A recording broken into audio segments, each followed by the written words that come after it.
അടിച്ച് തകർക്കടാ അങ്ങനെ. കാര്യം ആലോചനയുടെ അടുത്ത്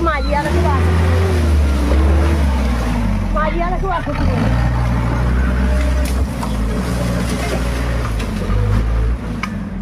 നന്നായി.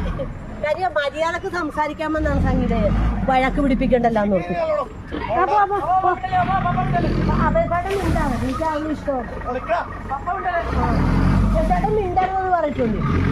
ഇതാണ് എടുത്ത് ചാട്ടോണ്ട് സിനിമ സീനിലാണ് നാട്ടുരാജാവിന്റെ വണ്ടി ഓടിക്കുന്ന കറക്കിലൊക്കെ രീതി ഓർമ്മ വന്ന.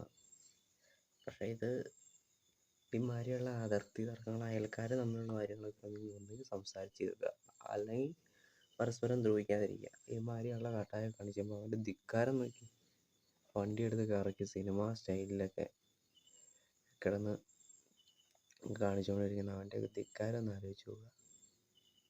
കഷ്ടം. ഇങ്ങനെയൊക്കെയാണ് ഒരു രീതി പെരുമാറുന്നത്. ഇത്ര അയലൊക്കെയുണ്ടെങ്കിൽ ഞങ്ങളുടെ വീട്ടിലും അങ്ങനെ കടയൊക്കെ ഉണ്ടാവാറുണ്ട്. ഒന്നെങ്കിൽ അവരോട് സഖ്യം ചെയ്യും, അല്ലെങ്കിൽ പറഞ്ഞ പോലെ പരസ്പരം ദ്രോഹിക്കാൻ പോകാതിരിക്കും, കലഹം ഉണ്ടാക്കാതിരിക്കാൻ നോക്കും. അത് തന്നെയാണ് ഇവിടെയും ചെയ്യേണ്ടത്. എന്തെങ്കിലുമൊക്കെ ഉണ്ടെങ്കിൽ ഒന്നെങ്കിൽ പറഞ്ഞു തീർക്കുക, അല്ലെങ്കിൽ പരസ്പരം ദ്രോഹിക്കാണ്ടിരിക്കും.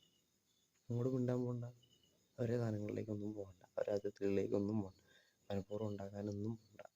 അങ്ങനെയായാലും ഹാപ്പി ആയിരിക്കുക.